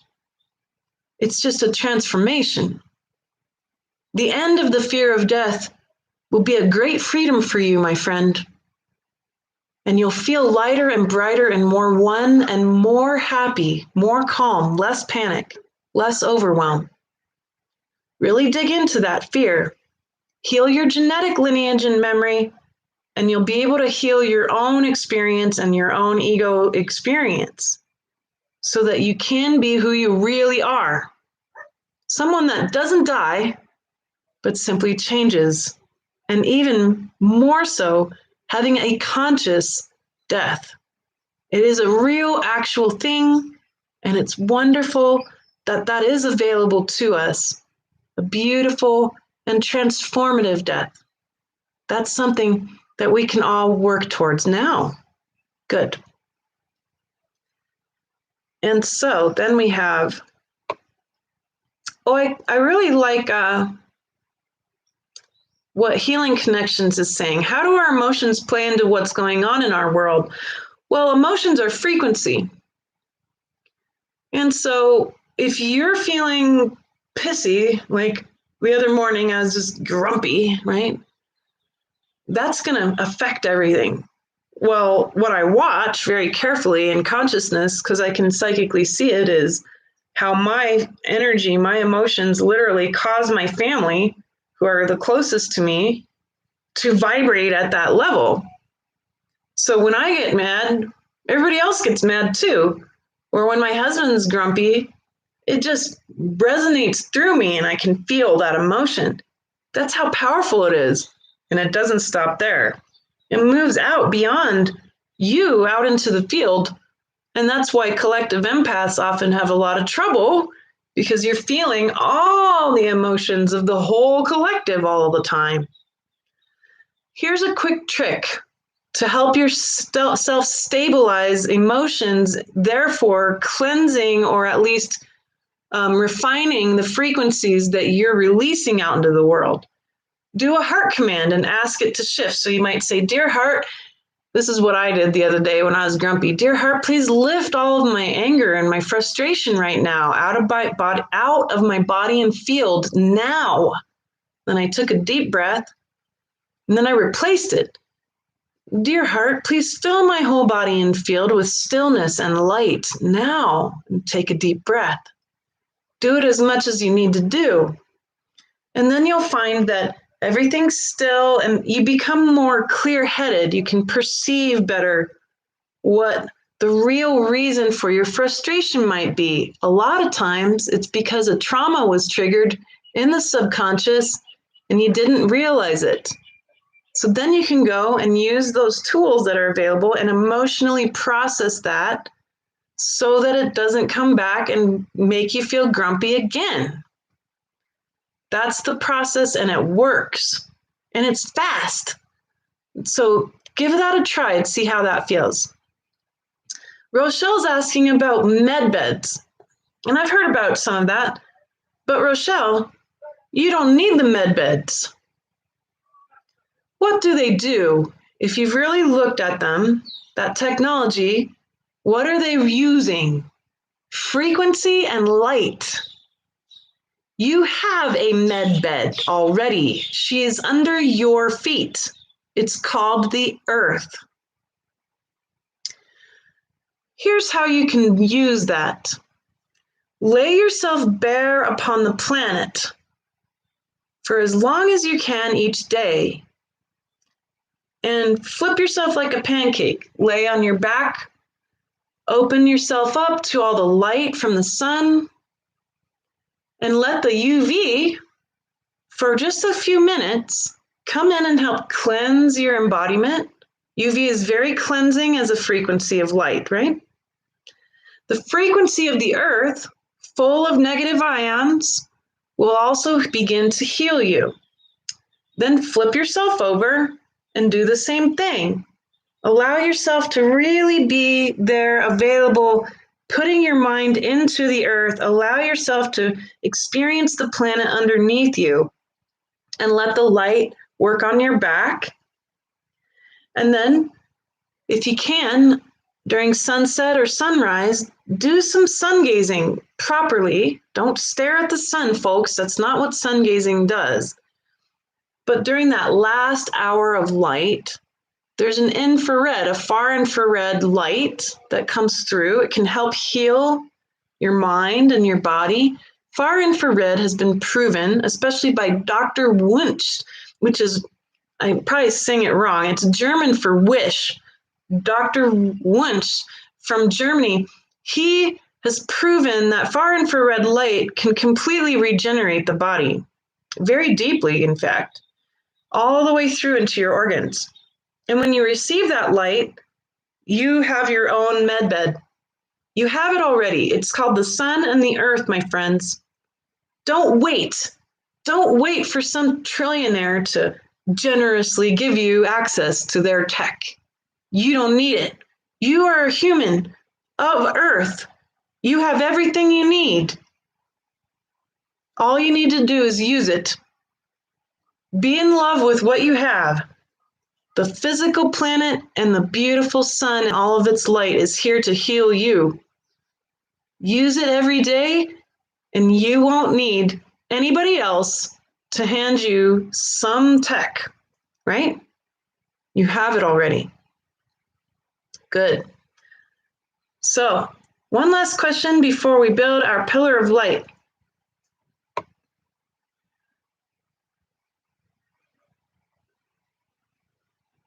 So I'm noticing just kind of a theme here as I'm trying to read through as best I can. And I love what you're saying, Marty, about, getting the trace minerals, the chlorophyll, the fulvic acid, the water, right? Activated water. These are the natural things that help us regenerate our bodies and heal, right? And meditation, of course. A lot of people are really tired, yet they can't sleep. This is a sign of overwhelm. And I totally understand. Meditation is key. Keep doing that the best you can. And here's what's really interesting about this. Because we might go to sleep and then we'll dream. We might do a lot of work there, but we still feel restless or unrested. Or we might be awake and trying to meditate, trying to still our mind, but we feel so much energy. And then you feel overwhelmed. But there's this place in between, right? And remember what I was saying about the feminine sitting upon the earth and seeing and feeling the dream of the earth, when, where, and how to build their homes or their barn or whatever, right? And when, where, and how to get food, when, where, and how to have a baby, right? Well, how do they access that? It's through mystical dreaming. So there's kind of something in between the overwhelm of not restful sleep and the overwhelm of trying to meditate or trying to be conscious and feeling like too much energy or whatever, right? There's something in between, and that's mystical dreaming. So this is a place, it's the fourth dimension, it's accessible through the heart. It's where you begin to imagine things into existence. Use some of that overwhelm energy and redirect it through the heart. Ask your body to take you into a dream state, and then ask Source, show me what you need me to know right now. This is the question I ask constantly. Source, show me what you need me to know right now. Otherwise, I see 12 dimensions of stuff going on constantly, and it would drive and has driven me mad at certain points. And in order to make sure that doesn't happen, I hone it by being in service. So use that excess energy to be in service and say, Source, what do you need me to know right now? What do you need me to dream right now? It doesn't mean you got to do anything about the dream. It just means that there's information or something specific that can hone your energy into a revealing of sorts. So I'm kind of noticing that that's something we should be doing, is practicing our mystical dreaming. Just go from the heart, so easy. Just feel your heart open and ask, Source, what do you need me to know right now? You might just feel things. You might perceive things. Don't try to control it. Don't try to control what you see. And coming from a professional psychic, I'm telling you, you'll do better seeing if you don't try to control what you see, but be in service to Source, who can show you all kinds of really amazing things, all kinds of possibilities. And that way, you're dreaming it into reality so that it's accessible in human consciousness. This would be an act of service to be a gateway of information for all the other humans on the earth, including you. Give that a try and see how that serves you. Very good. So Julie wants to know if I teach meditation. No, it's my weakest point. I'm kind of terrible at it. So I've actually been in training to do better meditation for myself. However, there's a lot of great tools, and there's a certain type of meditation I do that works really well. In the description is the emotional and spiritual preparedness tools. In that document is an ebook called A Lifestyle of Light. And at the end of that ebook is exactly how to do what's called gazing meditation. It's the best meditation I found for those of us who have busy minds, because I have a hard time closing my eyes and going into meditation. I need something to get my brain to stop, and gazing works. It's very handy. Let's give that a shot. Also, I would like to suggest that you might look up someone who I know is a very good meditator, and in fact, she's one of the world's best teachers. Her name is Victoria Moore, M-O-R-E, Victoria Moore, at Emanation of Presence. Check her meditation workout. She's been a longtime friend of mine, and she's a mystic and a wonderful, powerful meditator. I highly recommend learning from her and not me on that. Very good.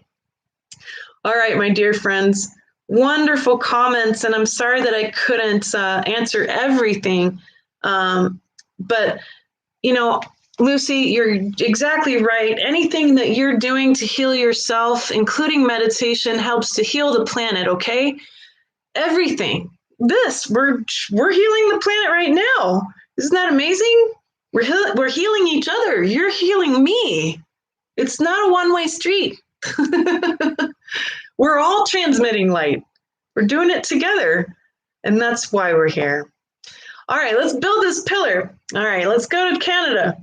Let's just go to the heart of Canada, okay? And I want you to just envision all of the graves of the children and the families who've been hurt throughout the ages with the power over paradigm. It's not just patriarchy, it's much more than that. It's a whole paradigm of power over, right? I want you to understand that we have all of this suffering written in our DNA. Again, in the description, free ways to heal that. Go to that second document and look at the bottom and work on healing your lineage. That's something you can do for all of consciousness. And so we're just envisioning Canada. I want you to just come to the heart of Canada. And I want you to envision all of the graves of the unmarked children, especially the Native children, but all of the children and all of the families over the world who have been persecuted to death, and especially the Native peoples of the planet, right? Especially the enslaved peoples of the planet. Good. We can really feel that. It's very heavy, it's very painful, but we're going to help heal this. So I want you to see we have a big circle of people. And usually after replays, we end up having a couple of hundred or more people involved in these pillars of light. So even if you're listening to this replay, you can add all of your energy into this and it will count. It counts. It helps to bring it up even brighter, right? So we're gathered together in a big circle around this area, especially the graves in Canada. And we can be as big and as effective as we want to be. And this pillar can be as great and robust and tall and wide as it needs to be. It can be miles and miles across if we need it to be. And in this case, we do. We need it to be big. Good. Go down into your gut, maybe rub your belly a little bit, get that gut mind awake. And your gut mind is the bacteria of your body. And they're the emissaries of the earth. So on the behalf of earth, we're going to pull up a very powerful energy of mercy from the divine mother and father energies. Mercy from the divine mother and father energies. And just notice that. Let it fill up your gut. It might feel like a yin yang spinning. We have that gold light and that beautiful pink light that tends to show up with mother divine, mother and father divine energies, right? Or whatever color shows up for you, everything goes with that. And now we're going to project to the very foundation of our pillar this light with a deep breath now.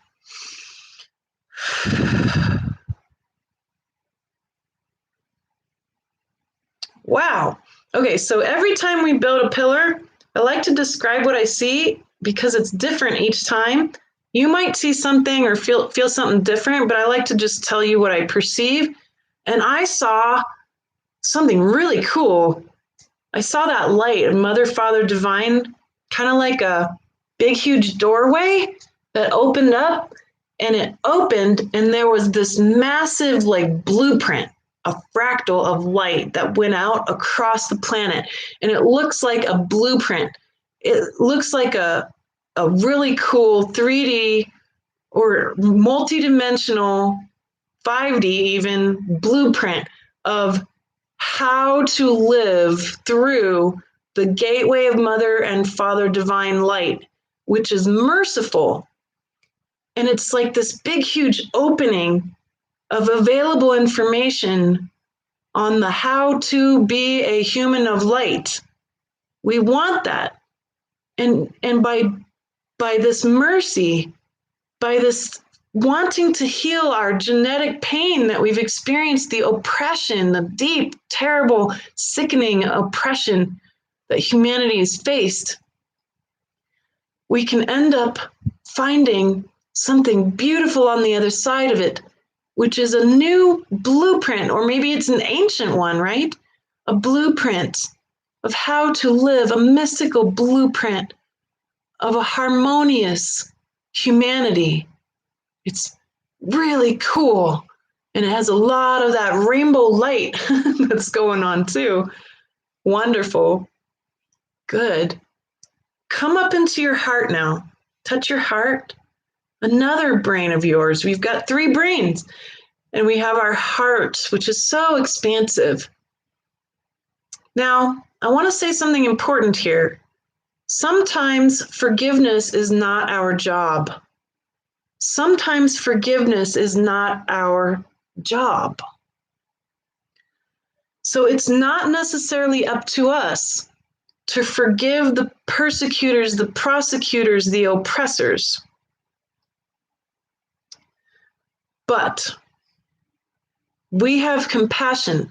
And that's what I want you to pull up in your heart, is true compassion. Compassion says, I can still love you unconditionally, even though you may have done these terrible things. It's not up to us to forgive the oppressors all the time. That's not our job. But through compassion, justice can be done. So I want you to pull up justice too. How does fairness and justice feel in your heart? How does compassion feel? Let these two play off of each other, just like Mother and Father divine energies play off of each other. Compassion and justice. Bring them to your heart. And with a deep breath, let's project them to the center of our pillar now.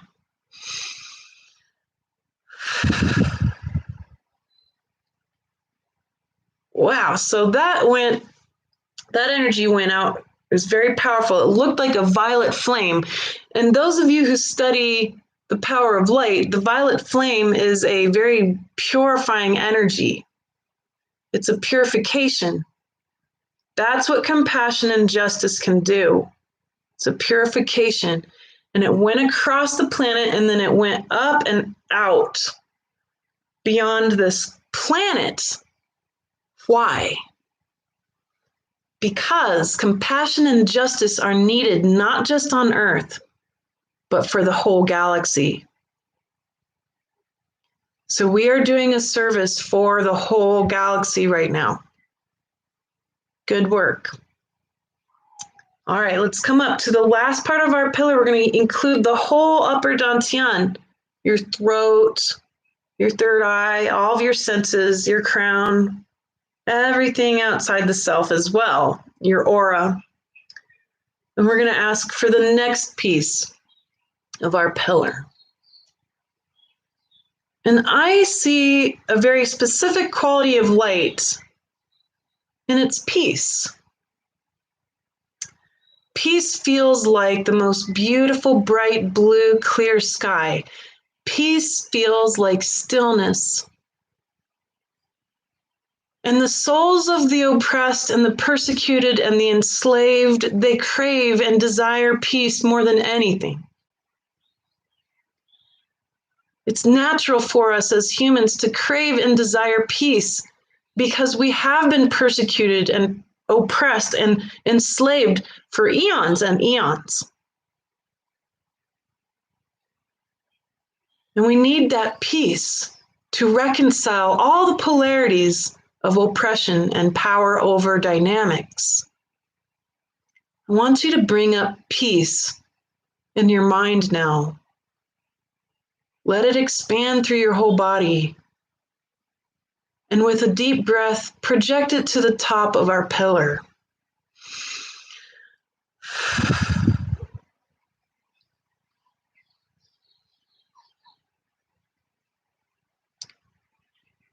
That was really nice. It really helped my whole entire being feel at peace. And I can feel that peace is there. It's available. It's been there. Peace is underneath all of this. And we're drawing it out. We're putting our attention on it. We're drawing out what's available. And this is real. Peace is available. Peace is here. If we want it, we just need to put our attention on it and ask it to heal all of our dear, precious ancestors, especially the children who were harmed, all of the darkest, densest, most corrupt parts of the structures and systems of the world. We ask for peace to permeate everything. Let it do its job. Good. Now take another deep breath and unhook yourself from our creation, from your mind, your heart, your gut, your whole body and field. Step back and enjoy this massive pillar of light, many, many, many miles across, hundreds of miles across. It's the biggest one we've ever made, and it's much needed at this time. And we bow to it and bow to each other in gracious gratitude for being in service to consciousness and humanity today. Today. Today can be a peaceful day. We wish peace on all the people of the planet, no matter their status. We wish mercy. We wish for light to permeate all aspects of our reality, including and especially our own ego and our own trauma, so that we can be humans of light.